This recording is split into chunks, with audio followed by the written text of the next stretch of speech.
Be Well with Michelle Greenwell, Season 1, Episode 8 with Greg Webb.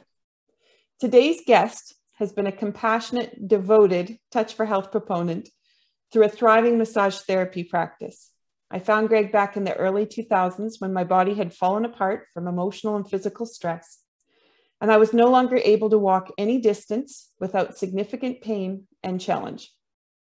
This was before Google had a search engine that could easily be plugged into the search bar and anyone could find anything. My first appointment with Greg, we talked about my goals at the very start of the session. Goals to get rid of the pain. That was all I needed. And that was what had driven me to find him. But his question was, what did I really want to be doing? He introduced me to the body's recorder, a point on my shoulder, which he held while I talked, and through all the things in front of me that I thought was my goal. At the end of all my talking, he asked, "So what is it you want?" And it was no longer to be rid of the pain, but I actually had a vision of purpose and success well past the pain. He stopped the energetic recorder and said, "Now we can start now." I had not been able to see clearly until that moment. Then Greg began to check the energetic connection of my muscle and structure to the goal. That is, using muscle positions that put a muscle through its range of motion and then take it to its extended position and checking for the integration of the muscle to hold when only a few pounds of pressure is applied. Nothing worked. Every muscle released. No wonder I was in pain. My body no longer knew how to get past the pain, but was stuck within it. And that was my introduction to the techniques of Touch for Health. And that was my introduction to taking classes in how to use these techniques and to being an instructor. Greg's dedication to the power of the techniques drew me into wanting to know more, to having the power to assist myself and others so they could live without pain also. So today's episode is titled, The Power Within the Touch for Health System. And you're listening to Be Well with Michelle Greenwell, Episode 8. Hi, Greg. Hi, Michelle. Thank you so much for the opportunity to have a discussion about Touch for Health. This is so great to be able to talk today. We're kids in a playground together. Yeah, exactly. Okay. Now, typically I start off the show with something about tea. And it's just a way for me to have people stop and sit down and take a few moments. They might be driving in their car, but if they're actually seated or have a moment to stop, then I just like them to think about what they could prepare, have a nice warm beverage, and just to sit and relax and enjoy the conversation. So have you got something beside you today? My trusty travels everywhere with me water bottle. Even into the office. Everywhere I go, it's my extra appendage. So what I thought about today was I have a friendship mug that actually comes from Alberta, and it looks like the Rocky Mountains, and it actually even has what could look like a little cow sitting on it. And then I was thinking about, well, what kind of tea would I put into it? So I chose the Alberta mug because that's where you are. And I always remember my friends from Alberta with this mug. But then I went to my broken leaf tea, and I wanted to try to describe what I experienced with broken leaf. And it's usually a softness in the tea. And I couldn't quite describe that. So I actually looked it up this morning because I knew broken leaf was a different way of processing tea. And what it actually does is it lowers, and I hope I get this word right, the theine content, which means that the oxidized polyphenols release a stimulating effect similar to caffeine, but in a slower way. So then you just become alert, but in a gentle motion, which I thought was kind of cool, because when I drink it, I just kind of feel like smooth. And I thought, yep, that's the tea for today. So I know tea's not your favorite thing on the list, but I like to share that with everyone. Nice. Okay. So Greg, I shared how I found you and the profound influence you've had on my life. How did you find Touch for Health? I'll tell you that in a minute, but before I do, there's some things that you spoke about that I want to talk about before I forget to talk about them. So you mentioned about how we work with a goal, and then we check your muscles. And So the purpose of the goal is, the purpose of how it works is, as a person, we live a life, and we live a life through our body. And our body helps us express how we live our life. And oftentimes, as we go through our life, we experience moments of joy, we experience moments of stress, we experience a whole variety of moments. And all parts of our body are always paying attention to how we move through life.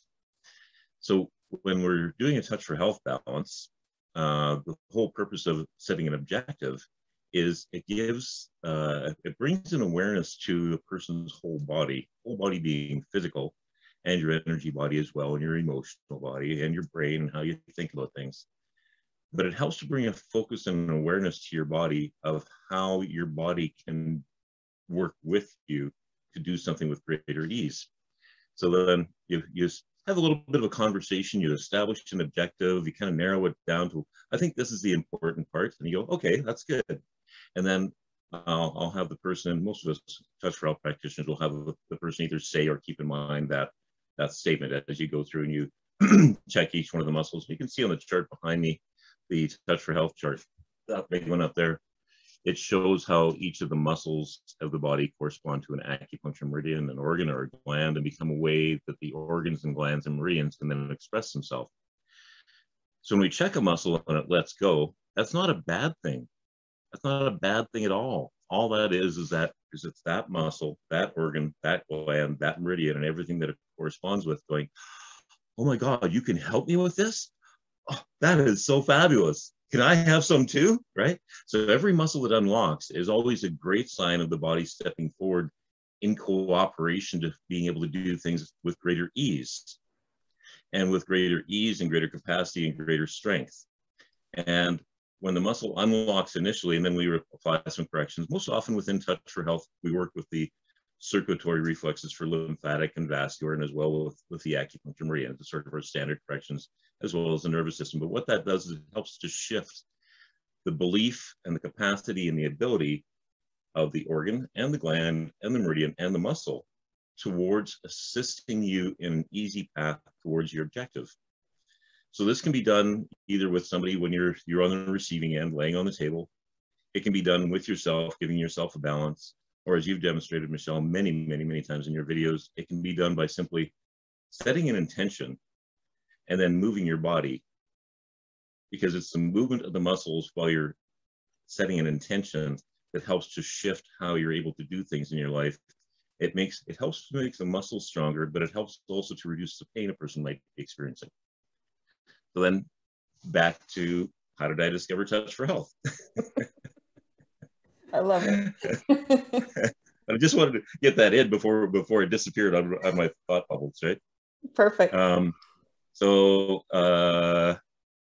being a good old Alberta boy, growing up on a farm with a dad who was a rock hound, I decided that I wanted to become a petroleum geological technician. So off to NAIT I went, 77 to 79, got myself a 2-year diploma in petroleum technology. Loved the whole geology field. It was great fun actually. And to tell you the truth, doing body work and using Touch for Health muscle monitoring in my clinic practice very much reminds me of doing geology work, because it's exploration.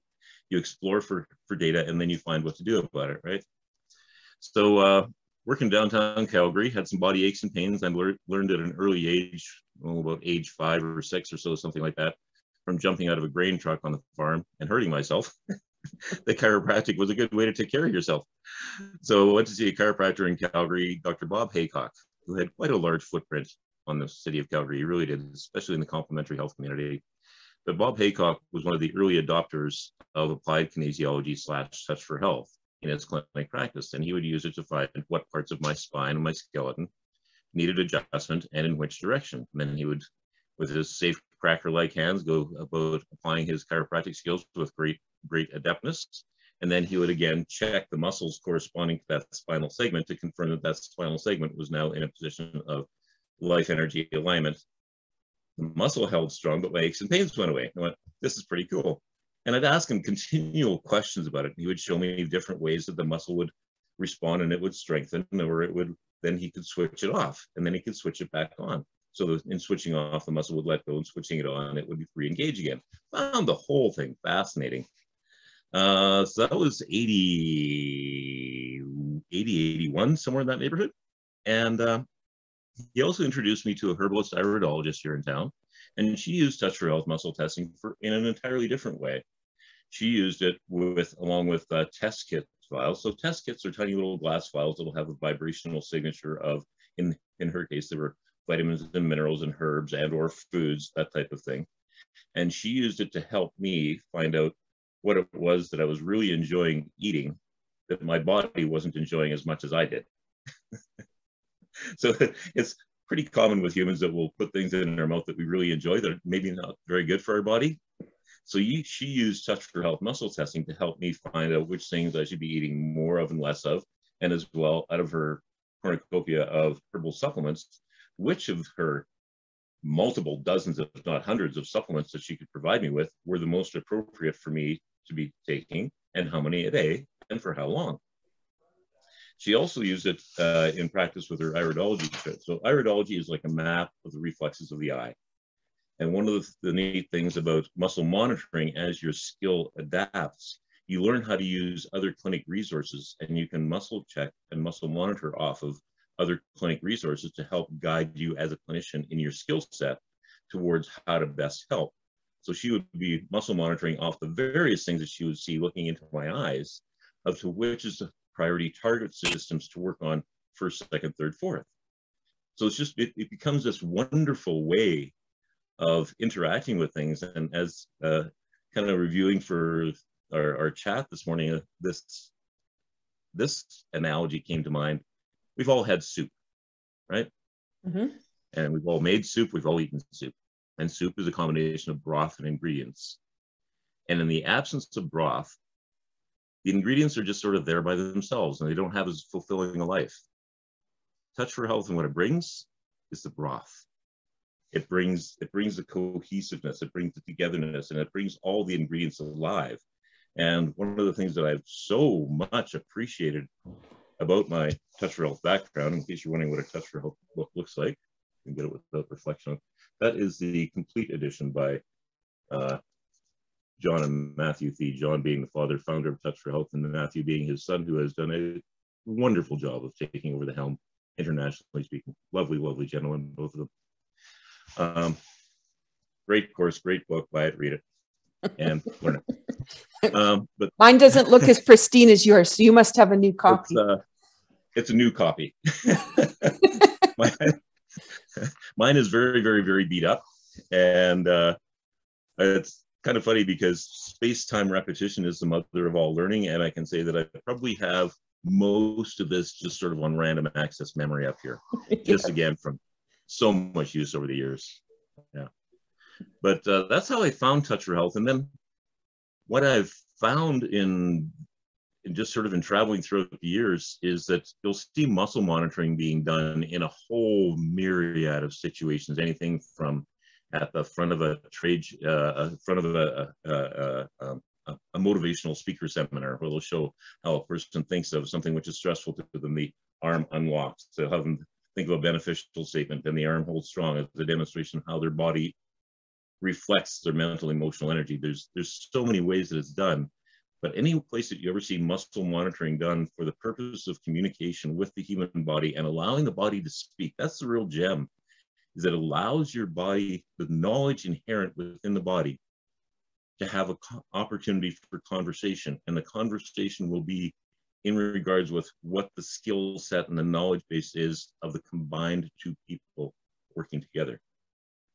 So regardless of your skill set, really, absolutely, totally, regardless of your skill set, what the ability to muscle monitor does is it brings that conversation to life from any and all aspects of your skill set.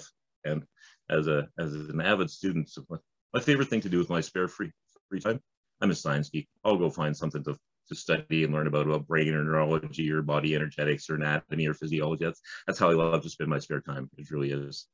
But it enables all that stuff to come together. Nope, that was just a thought bubble that disappeared. I forgot where I was going with that.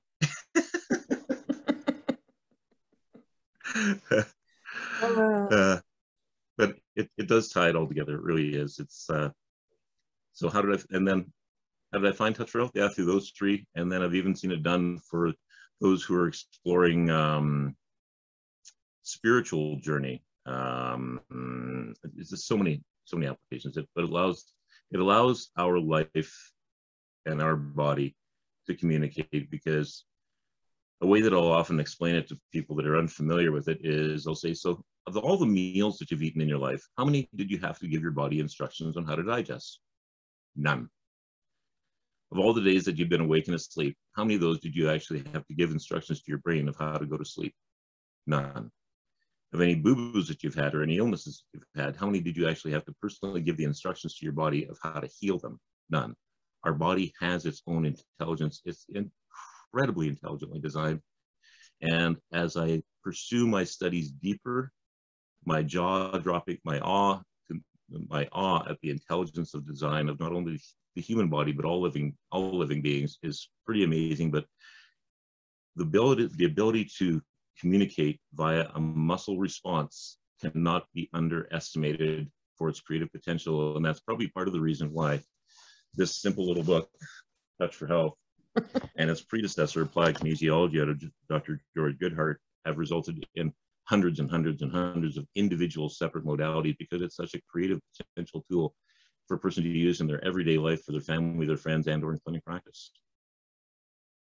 And that was the goal for John Thie, was it would be in the hands of everyone in their house so they could help each other. On every corner and to be in everybody's house. Yeah, exactly. I would love that objective. Can you share a little bit about how Touch for Health has helped your massage practice? Because I think for a lot of people, they don't really understand how, what would be the benefit of adding it to some of the other tools that they already have. You got a couple of weeks? I know that's a whole other discussion. The brief form. Digest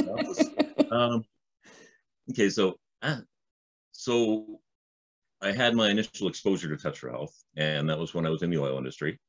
And thanks to the National Energy Program, myself and several hundreds of thousands of other people who used to work in the oil industry found themselves looking for a new career. And it seemed to be a father-son repeated political scenario going on here. Anyways,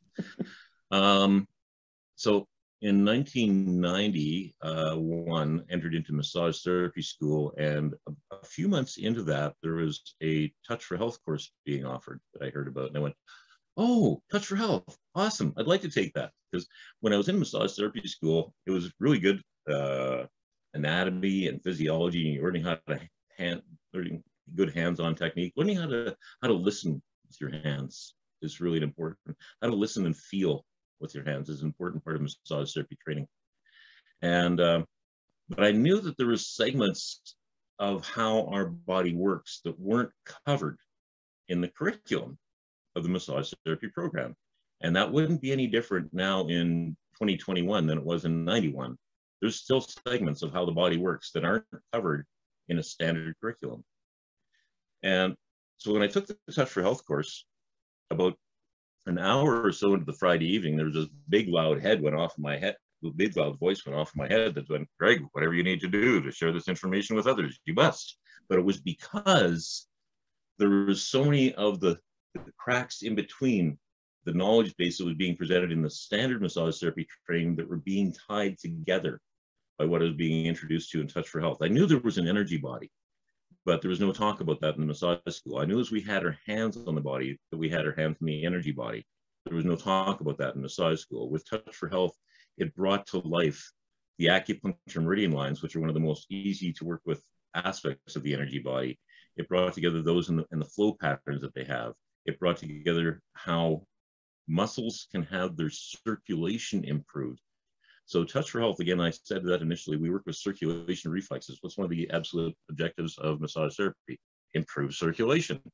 How do you improve circulation? You get the lymphatic system to drain, you get the vascular system to put in fresh blood. In Touch for Health, our first reflexes we go to are lymphatic reflexes, followed by vascular system reflexes. And what those reflexes do effectively is they turn tiny little drinking straws into garden hoses. And if you're going to water your garden, you'll water it faster with a garden hose than you will with a drinking straw. So they make the flow better.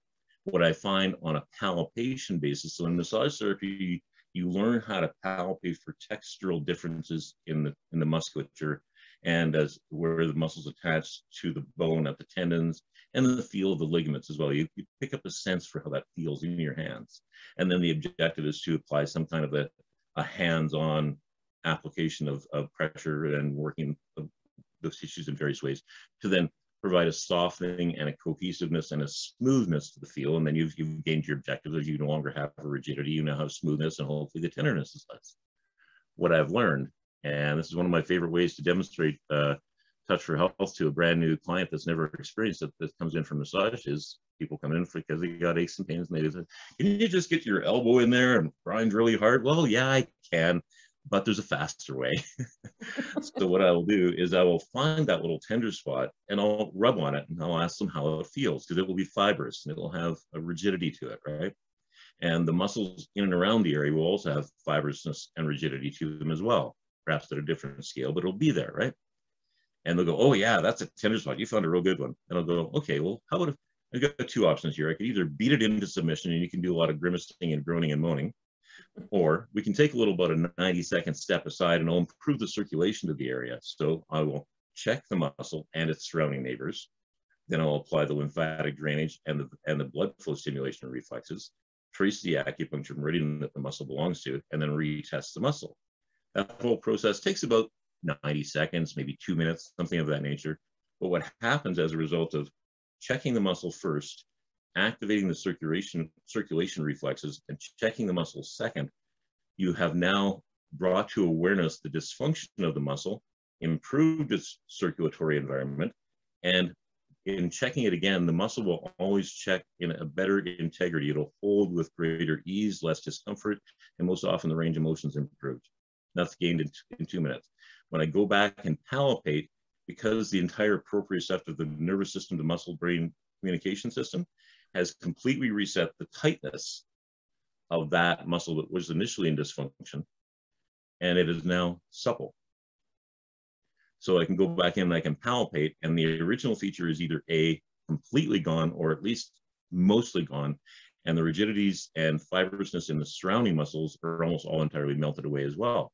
So what it's done for me directly in my massage therapy practice, it enables me to work faster, more effectively, create less pain on the client's behalf, less wear and tear in my body, and 30 years into it, that's a good thing to have, because oftentimes you'll hear massage therapy has a short career because it's very demanding on the body, right? Exactly. And so even just like last week, a client was in, and she's been a client for eons, probably a couple decades, something like that. And her shoulder was just giving her grief. So I was palpating, doing a bunch of work on it and around it. And I spotted there's one little spot just kind of over towards the edge of the collarbone, right before where the arm socket is. And it was just tight. It felt like, it reminded me of, if you've ever felt leather shoelaces when they're all bundled up in the package, it felt like leather shoelaces is what it felt like, right? Mm-hmm. But okay, well, this would take, I don't know how long to soften out with standard massage therapy protocols. So I just simply did a little ask of her body if there was some place that we could contact, because I'll also use the client's hands to contact a reflex or an acupuncture point, which will help then speed up the circulation or speed up the release, right? So I asked her body which reflex or acupuncture point would be beneficial for releasing this little particular aspect of tension. Found where it was. She put her hand on there, and I just left my hand on this spot. We did some breathing for about a minute or so, and it completely buttered right out by finding the spot of energy, of most appropriate energetic release for the tension that was there for whatever reason. But the key thing is it speeds up the efficiency and the time and how much I can cover. And as well, it unwinds the imbalances. It corrects the imbalances that led to the dysfunction in the first place. The dysfunction is far less prone to returning, and the results in the clinic last longer. Wow. So the 90-second muscle melter is a real gem, and it's so easy for a new practitioner to just get a few familiar muscles that you worked with. Like when I finished my touch rope level 1 class, I was really excited and I was really confident with 1.5 muscles. Exactly. I took those 1.5 muscles, and by the time I was 2 weeks out, I was really confident with 3 muscles, right? And I just sort of expanded it from there. Right? Yeah. Baby steps and get to know each muscle, get to know what it can do and what the technique does for you. Exactly. Yeah, I agree with just how I've also come through with the training that I've done. Yeah. So can you just explain, so our listeners might have come in with no knowledge of what we're talking about. And so now they're going, this muscle monitoring, what does that mean exactly? I know you kind of explained some of it, but maybe we just dive a little bit into it. Okay. So muscle monitoring is different than going to a physiotherapist or a chiropractor and having muscle testing done. Muscle testing is a testing of pressure and strength. Muscle monitoring is not a testing of pressure and strength. Muscle monitoring is opening up the communication via muscle response testing to how either just simply how a muscle is doing, and it's a light gradual pressure, but it gets at the complete circuitry of the body to give a read on how's a muscle doing on its own. And the pressure is applied lightly, gradually over 2 seconds. About 2-3 pounds of pressure is all you really need. You don't need to press very firmly. But the most important part is the gradualness of approaching the muscle check. Because what that does is it allows for really complex feedback between the muscle and the nervous system in the body. And then with muscle monitoring, it can be then as a conversation tool, it really opens up the conversation for anything to do with the physical body, because every muscle corresponds to an organ, gland, etc. It opens up the conversation for muscle monitoring about nutrition. And when I say monitoring, you're looking for the ability of a limb to either hold steady to a light pressure or to feel like it wants to let go under a light pressure. Both are good responses. Neither one's a bad response. They're both good. And then you also check to see if the muscle can disengage. Every muscle in the body, I explain this to clients, every muscle in the body should be like a clutch in a standard transmission car. It should be able to engage and disengage. So I check each muscle for its ability to engage and disengage. Because if the clutch doesn't engage, that's not good. If the clutch doesn't disengage, that's not good, right? It has to be able to do both. So I'll check each of the muscles for their ability to engage and disengage. Clear communication.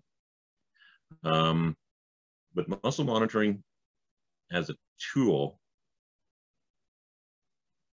it kind of opens the clinic menu for whatever the practitioner knows, whatever the individual has a curiosity about, and whatever, even if on a self-communication basis, you can easily learn how to do muscle monitoring on yourself, by yourself, using your arm or leg muscles, which then gives you the opportunity to have your body give you directions on a variety of things. Was that kind of where you were going, or did I? Absolutely, and I'm interested. You know, we'll have a visual that, but you didn't actually even demonstrate it. You just talked right through it. And I think for the listeners to be able to understand, you articulated it so beautifully about how it works without any visual on it, which is fantastic. Because very often people will try to demonstrate it, but then that shifts people over to they want to feel it instead of really listening to the description of how it works and why it works. So kudos. It's wonderful. One more little bubble on that, Michelle, before I go away. Yeah. So I've had the opportunity to be many people's very first opportunity to experience muscle monitoring. And the whole key as you go about introducing somebody that's new to muscle monitoring, the lighter you go, the easier it is. Never, ever, ever think that you're going to try and out arm wrestle everybody, because all they'll do is fight against you. And the whole purpose of doing muscle monitoring is to get a collaborative, cooperative conversation happening. And fighting and out wrestling doesn't go in the same sentence as collaborative conversation.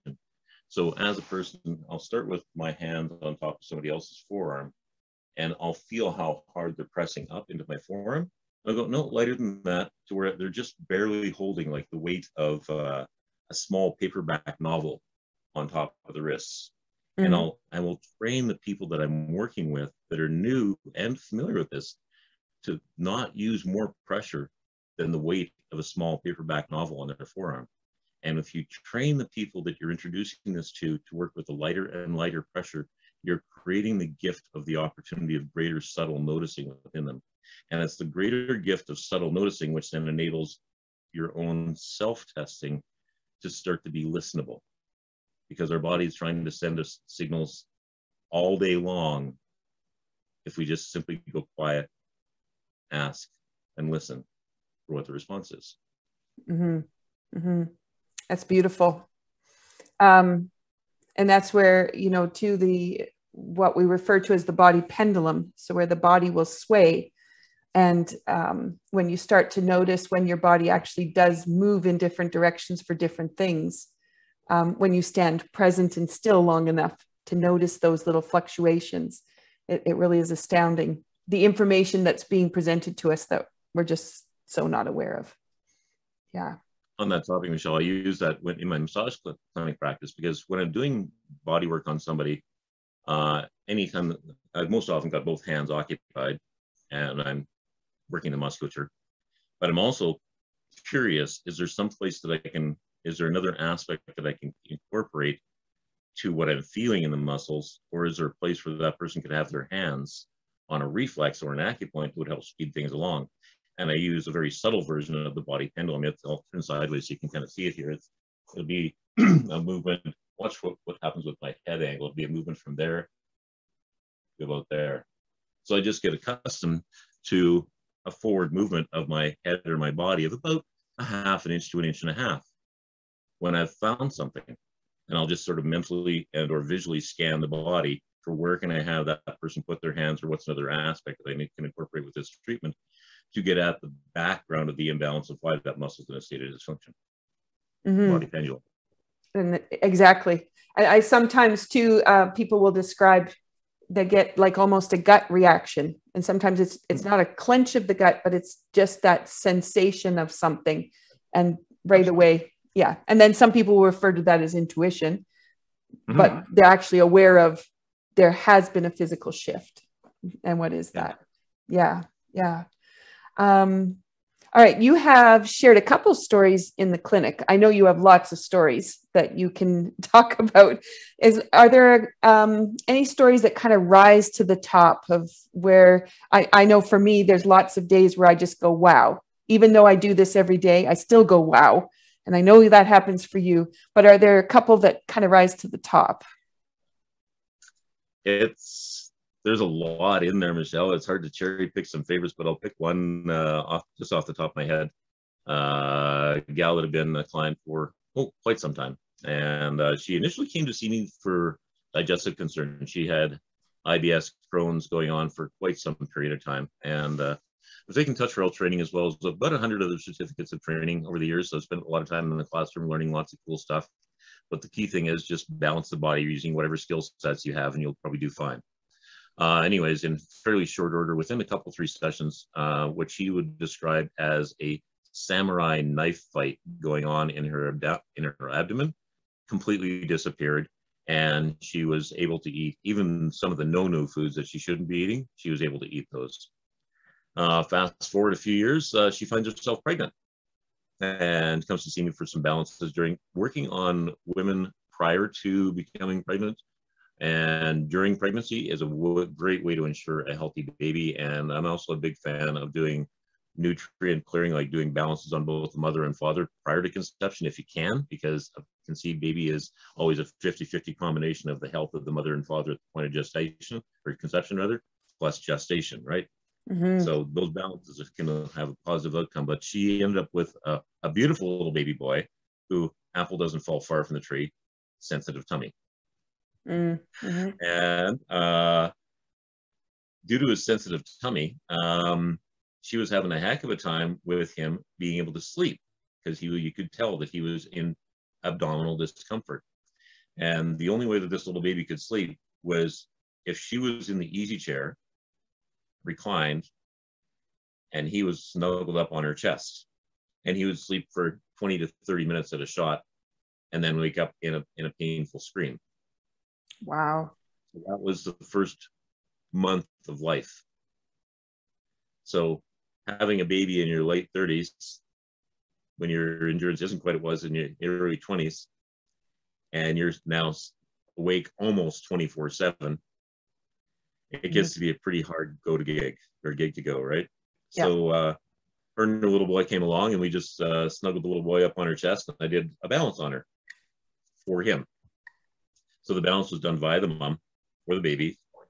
And that night, she laid him down in his bassinet, and he slept for 4 hours solid. Oh, wow. After week's treatment, he was now sleeping through the night for about 6 hours at a stretch. So the difference you can make in somebody's life. Kids and digestive niece of mine had twins. And sometimes you see your family and your nieces and nephews a lot, and sometimes they're just sort of out there living their own life. And I, she'd had twins, and thought that's pretty cool. And when I finally found out from my sister-in-law, her mom, that one of the twins was having severe gastric difficulties to the point where it was just getting to the little girl, well, there was almost nothing she could eat, and she was starting to not be as much weight gain as her sibling. I said, oh my goodness, we'll let her know about this, right? And let her know to come see me. And so she came to see me. And children come in two categories: those that can lay still and follow instructions, and those that cannot. So for children that can lay still and follow instructions, bring them in for an appointment.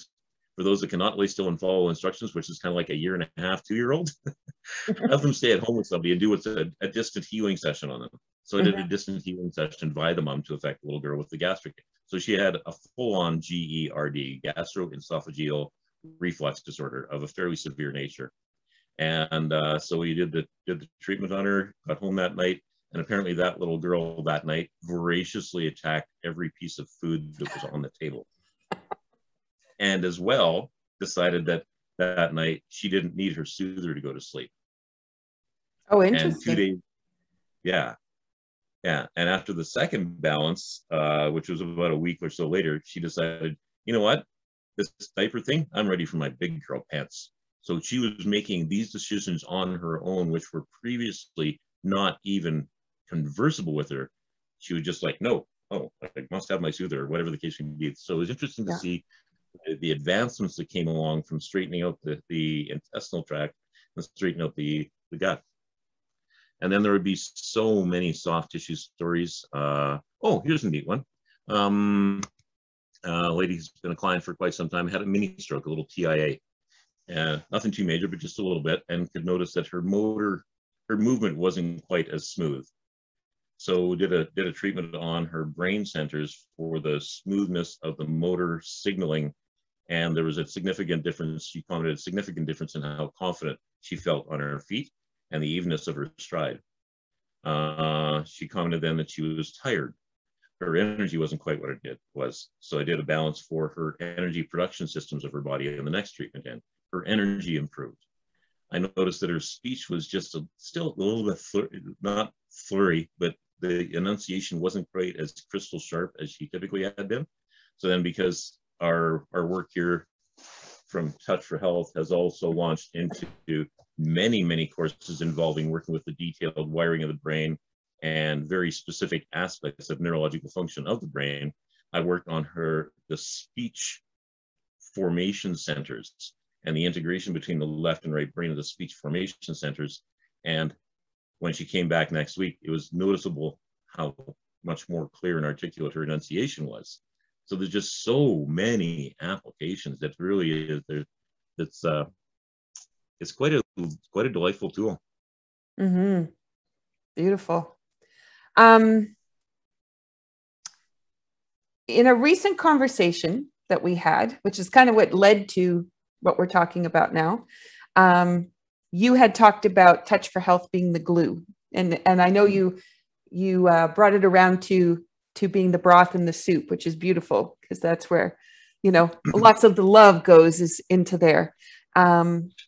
So I'm just thinking about if you wanted to expand a little bit about that glue. You've talked a little bit about how you used it in massage therapy, and then we've got some of the case opportunities of things that you've witnessed, but maybe some links that might come across in some other ways that people use it in with modalities or even other professions?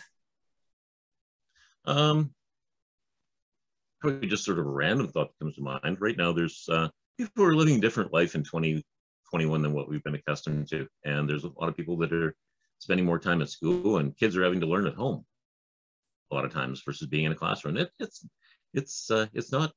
different trying to learn at home from a computer screen. And there can be different stresses that come along with it. So in regards to the glue of how Touch for Health helps, there's many self-help tools within Touch for Health that help to make it easier for our emotion and our emotions to be settled and our mind to be calm and clear in many, many different life instances. And there's a very simple little technique which involves holding the forehead. And if you want to do the advanced version, front and back of the head. But this little technique here of holding front and back of the head is a spectacular way to help family and friends in any situation. And I've got a few clients that work in the psychology industry as well, and I share that with them. And it's something that they weren't familiar with from their psychology training.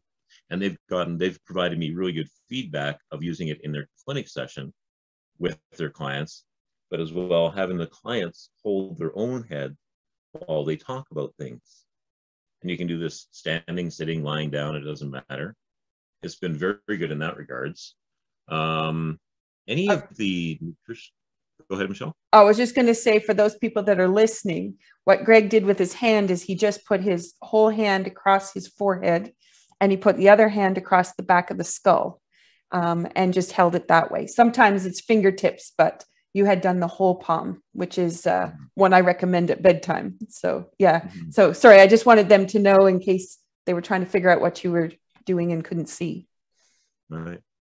There's lots of people that do nutritional based practices and consulting. And I think what I find to be of tremendous value with muscle monitoring is it takes so much of the guesswork out. It really doesn't matter what your clinic skill set is. You're going to have a tool, a system of education that you've been presented with through your training, which will give you tools to listen, observe, and troubleshoot. And in the process of listening, observing, and troubleshoot, you're going to come up with a variety of options of, okay, so the person has A, B, C, and D going on for profile presentation. Which will be most beneficial for this person today to approach first? A, C, B, or D? And it's a little bit of guesswork, it really is. But with muscle monitoring, regardless of what it is that you wish to approach, you can simply have that person's body give both of you instructions. It's not you, the clinician, telling that person what to do. It's that person's knowing inside of their body, giving both of you instructions as to what would be of highest benefit for them. So one of the things that especially with nutritional practice, a lot of it's sort of buy, try, and hope. And if anything, from muscle, it's pretty often that I'll have clients come in with their bag of nutritional supplements. And I've found tremendous value in evaluating nutritional supplements on a variety of measurement scales to help them maximize the return on investment that they get when they go to the vitamin store or they go to see their practitioner, right? And find out which ones are really working well for them, because otherwise it's just so much buy, try, and hope. Really, honestly, in regards with the glue that holds it together, Michelle, it doesn't matter what way you wish to approach health or work with it. All you're ever attempting to do is ascertain what's best for what's going on with that person and their various imbalances that they'd like to have less imbalance. And regardless of your skill set, regardless of your approach, the ability to use muscle monitoring to allow that conversation and the guidance and the knowledge to come from the client's body is invaluable and irreplaceable, because otherwise you're just simply doing best guesswork. Right. Or following a protocol that was established that might work and might not work. Yeah. I use that exact case scenario quite often with massage clients. Is in massage school, you're taught orthopedic assessments. And if orthopedic assessment shows that you have such and such condition, well, your first treatment for such and such condition is to do protocol A, followed by protocol B, followed by protocol C, and follow up in a week. And then you do protocol, etc. There's protocols set for it, right? Right. But that's just a canned cookie cutter approach. The beautiful thing about muscle monitoring, it enables you to individualize each time you're together what is the best approach. Right. Yeah. And then if you're able to use that tool in your own self-care, then you have it at your fingertips, which is also the other delight. You're not waiting for the appointment to find the person who might know the information, but you can actually start right then and just get going. So yeah, beautiful. Now you have a workshop coming up on nutrition. So for those people that are listening to this, could be a podcast or you could be watching it as a webinar. This would be for the end of May 2021. And you're going to be doing, we originally titled it the ABCs of nutrition using muscle monitoring. And then you did the ABQs. What are the questions and how do you get the answers? Do you want to just talk a little bit about when you introduce nutrition and what kinds of things people might be able to experience? Because in their minds, I know they'll be thinking about, well, we've got that pyramid that tells us about all our food choices and what's good for us and how many and all those things. Can you just shed a little bit of light on nutrition from a different viewpoint? Sure. There's, in regards to that wonderful food pyramid, that is one of several tens of thousands of resources on nutrition. You can go into any bookstore, library, online, and you can find literally tens of thousands of guiding approaches to nutrition, all of which have their value. So I won't really be spending so much time teaching about nutrition. What I am going to be doing is teaching the people who attend, either present or if attend future recording, because it will be recorded and available for future use, help them learn to have their body tell them what's good for them. So that the class is going to be in two segments. The first segment is designed to introduce, and first segment one is a required step for segment two. It'll be a before lunch, after lunch, so far as my time zone is concerned, right?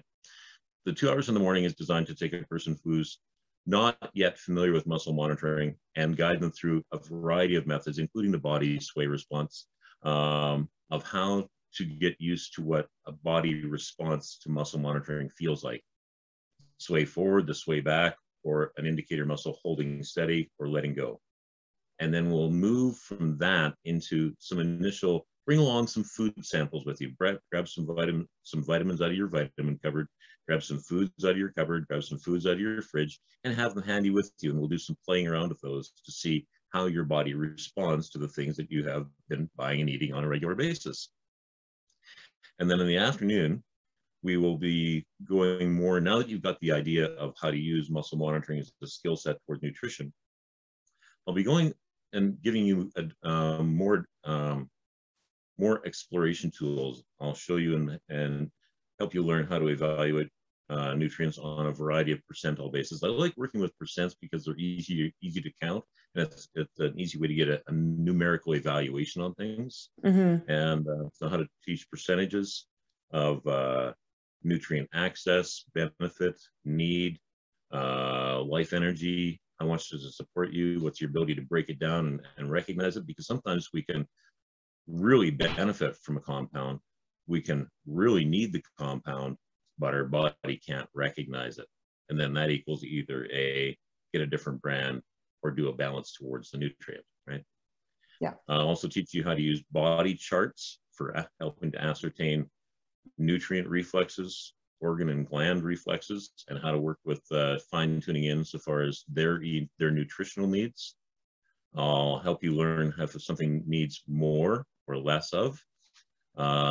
It will be exploring how to use your muscle monitoring skills in some of my favorite ways in clinic that I help people fine tune their nutrient intake profile, whether it be for foods and or supplements and or to support a specific health objective. So it will be, it will go from beginner to intermediate to fairly, wow, holy, my goodness, there's a lot we can do with this in a few short hours. Yes. But I think that lends itself to the fact that, oh, sorry, go ahead. Oh, I said, regardless of your skill set, there will be much to be gained.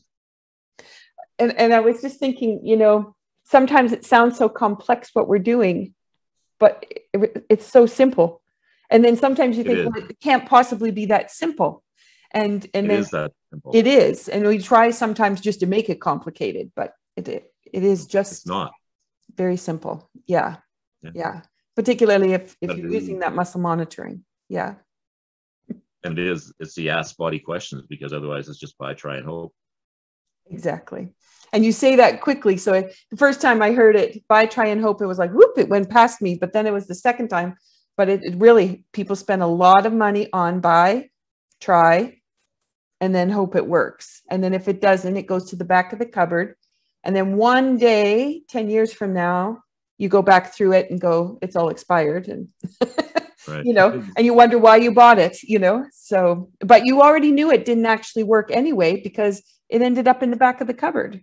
If it was what you needed, it would have stayed at the front and you would have been using it. So, yeah, if you're a diligent person. The memory. So my vitamin cupboard in my kitchen, how I pick my daily supplements, I just sort of see which one pops up out of the vitamin cupboard. So I'll look at each bottle and I'll get my own body muscle monitoring response, which one, and then I'll grab the bottle and I'll do little muscle monitors regarding if it's 1, 2, or 3 of them that goes into my hand at that point in time, right? Mm-hmm. Yep. And I'm the same too. And sometimes I'll go, geez, I haven't taken that for a while. And then it's like, no, it's not necessary. It's like, oh, okay. And instead of fretting about, oh, I should have been on that regime, I should have stayed, you know, in the product. No, I didn't actually need it. But then tomorrow it might be that what comes to the forefront, and then that's okay. Yeah. So I'd like to divert us a little bit from that conversation into something that does still pertain to the profession. And that is, you have been sitting on the board for the Canadian Association of Bioenergetic Wellness for over 2 decades. It's a long time to sit on the board. And I know that I know you've commented about it. You're there because you like to know what's going on. And I thought maybe it would be nice to talk a little bit about, from the professional side, what is it that you benefit from by being involved in an association that supports this kind of profession? I guess first off, I care about the whole muscle monitoring science, the saying touch for health too much to walk away. And I wanted, it's my way of contributing back and doing a little something back in kind for a gift that has brought so many gifts to my life and been able to then enable me to bring gifts to other people's lives. I enjoy being in on making sure that our organization continues to thrive and grow and let people know about this wonderful work. I like to see it in caring, capable hands. I've never ceased to be amazed at the skill set of the people who step forward to spend time also making sure that the muscle monitoring touch for health gets known to other people. In regards with my professional world, I haven't really thought about it much, about why it's important to me on a professional standing. It's more important to me on a personal standing, I guess. And as a registered massage therapist, I also pay attention to what's happening in the massage industry, and I like to pay attention to what's happening in our industry, and I like to see them taken care of and growing and knowing.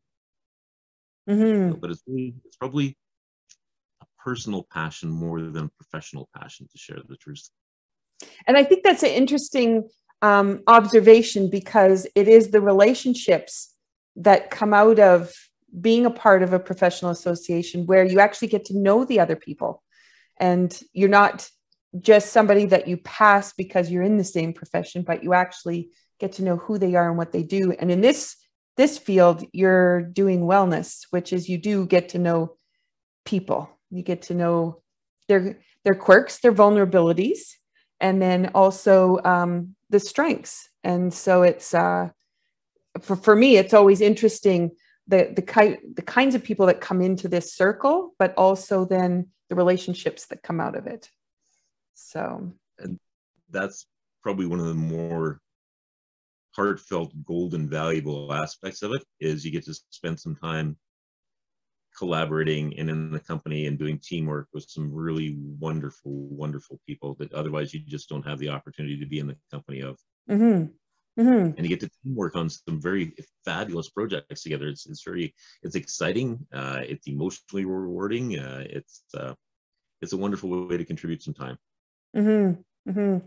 I was saying to you that I had a meeting this morning, and it took us 45 minutes just to get to the meeting part, because we were having so much fun talking to each other and supporting each other on the background of the projects we were working on our own, and just sharing that information. And then pretty soon we are actually referencing other things that would help each other until we got to the part of the meeting. And then the meeting, I think it took about 10 minutes when we were all finished, because the most important part really was the getting together, and Saturday morning is always a good time. So I would like to take you into a little bit about dance, because I try also with my podcast to involve something related to dance so that dancers can really realize the potential of this information. And I came to you because of the injuries I had as a dancer and as a teacher.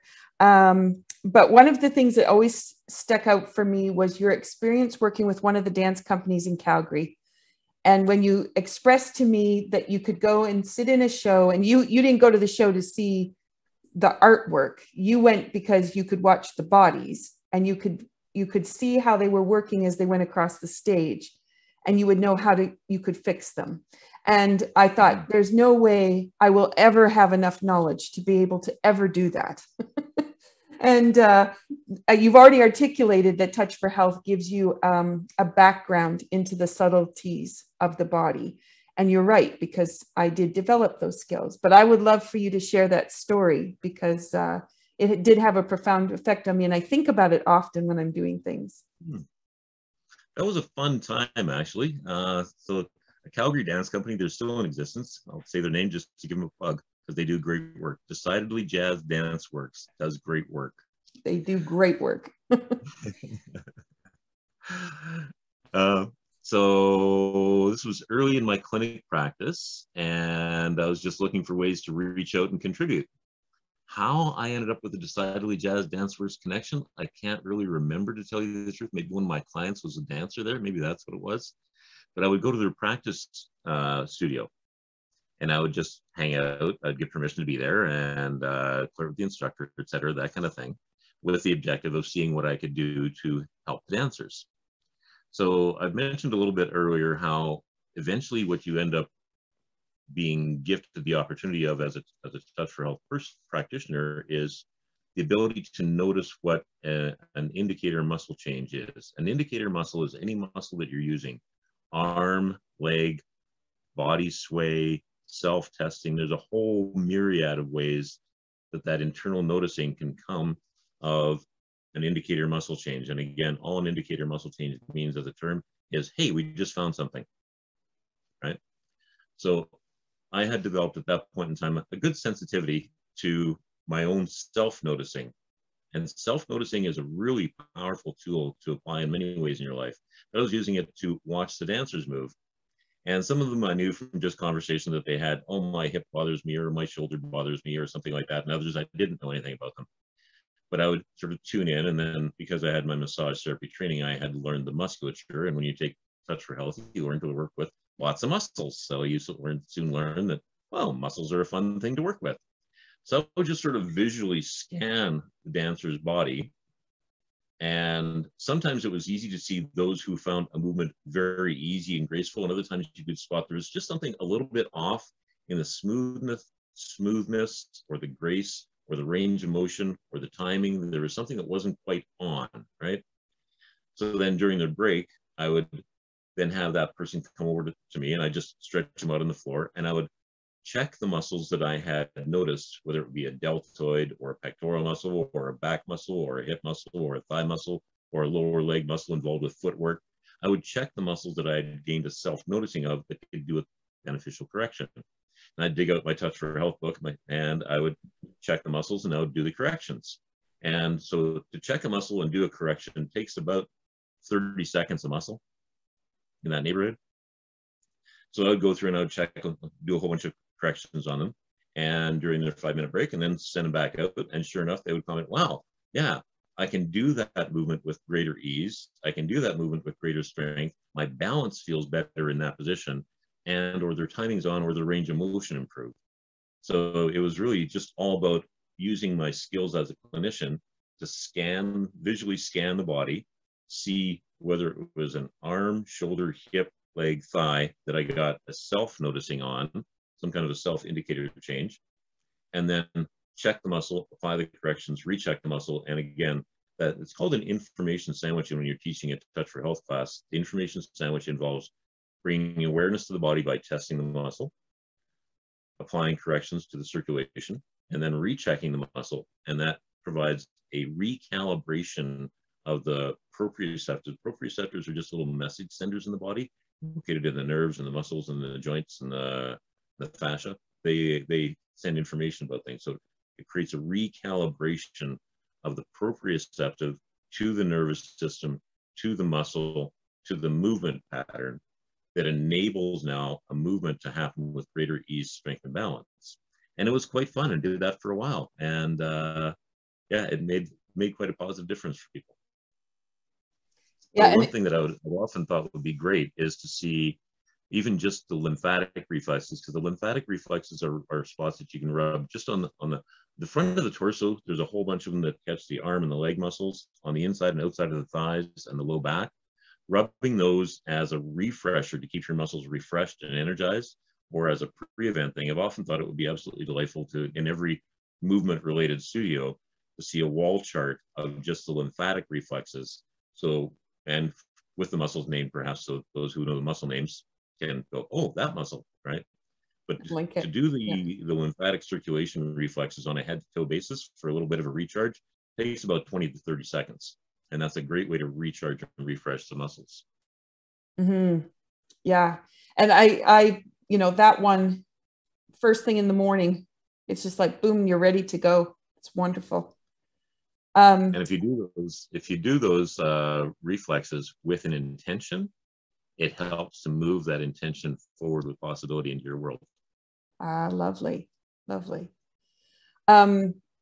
I had the privilege of one of my buddies who owns a dance studio hired me one weekend to come for the whole weekend. And my job was just to pull dancers off the dance floor, give them a balance, and send them back. And it was like having your cake, your ice cream. It was beautiful, because I wasn't worried about what they were doing on the dance floor. But I did have one dancer. She, at that time, she was 8 or 9, and she had never slept through the night. I didn't know any of this. She hadn't slept through the night her entire life. So her poor mother was taking care of her, and not sleeping through the night.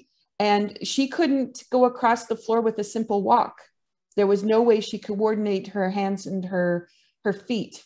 So in dance class, she was trying her hardest to do something, but it didn't coordinate. And we did a balancing session, and they sent her back out on the dance floor, and she was like a completely different child. It was the most amazing transformation.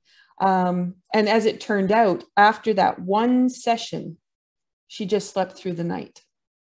And it was like, well, her mom came the next day and to tell me the story of the background of their family, and just cried. She said, I cannot believe the difference. And it was like, who would have thought that from a little bit of lack of coordination going across a floor, how profound that would be in the shift. So, but that was inspired by, I had shared the conversation that you and I had about what you did with dancers. And kudos to my friend for saying, come and do that. Let's see what you can do. Yeah. Well, there's a couple of other quick stories that come to mind. One involving my son and his childhood soccer career. So he played soccer as a kid for, I don't know, 10, 12 years, something like that. And it's a team sport.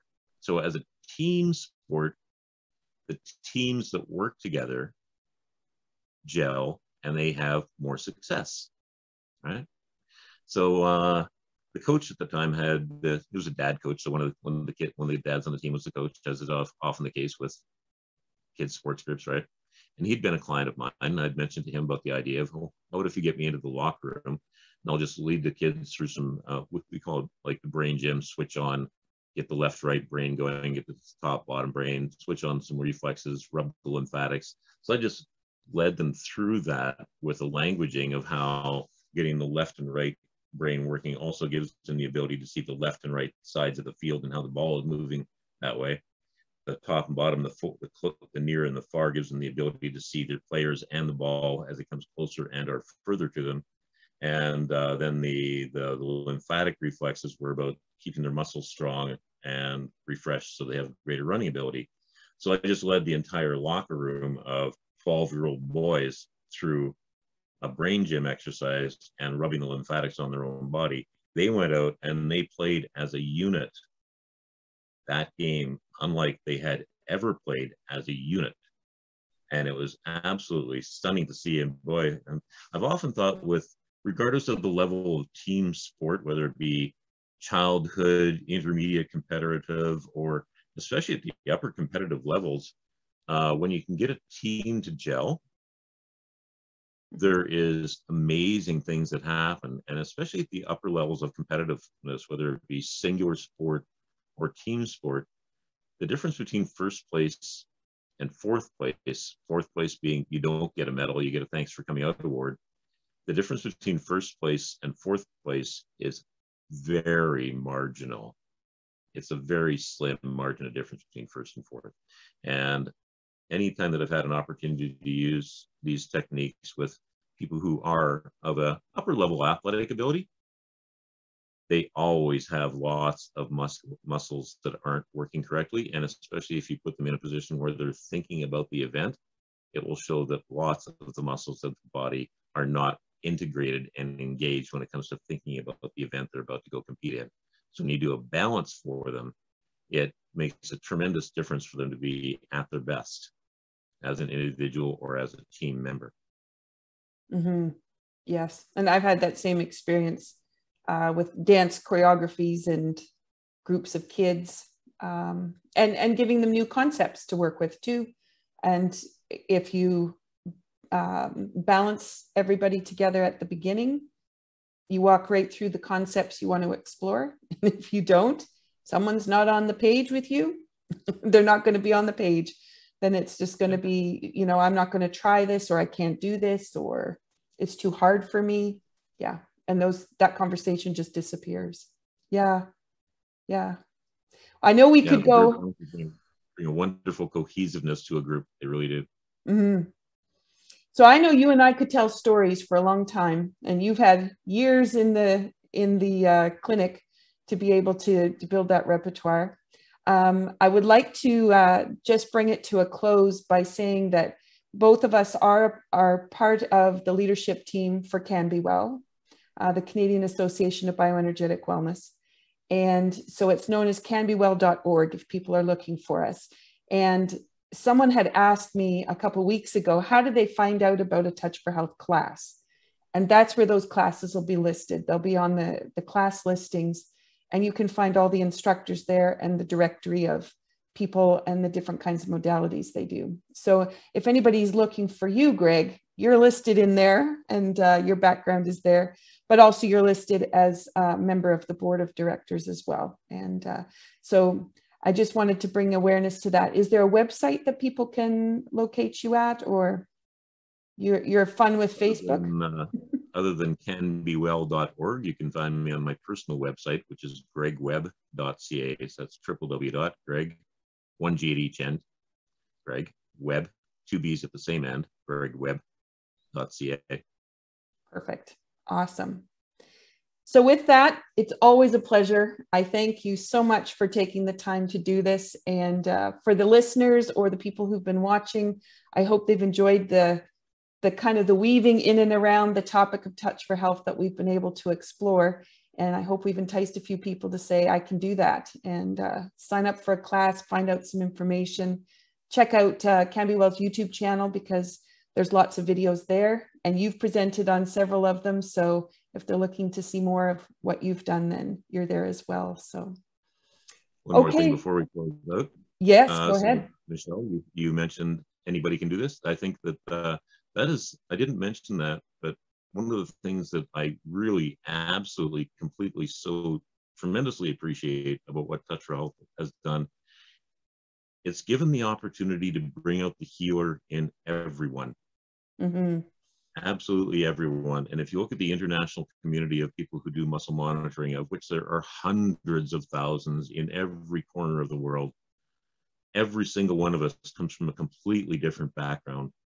And I've also interestingly found a lot of times the people who become the real, oh my God, this is such a light bulb moment for me, don't already have a big, huge background. It can be their introduction. It can be their go-to thing. So whether you are completely new and you're just curious about your own personal health or helping people or helping yourself, or you have already an established clinic skill set that you wish to expand on, Touch for Health is an extremely valuable and very diverse tool. Well said. Well said. So you've been listening to Be Well with Michelle Greenwell, and may balance and flow find you each day. Take care. Thanks, Greg. Thanks, Michelle.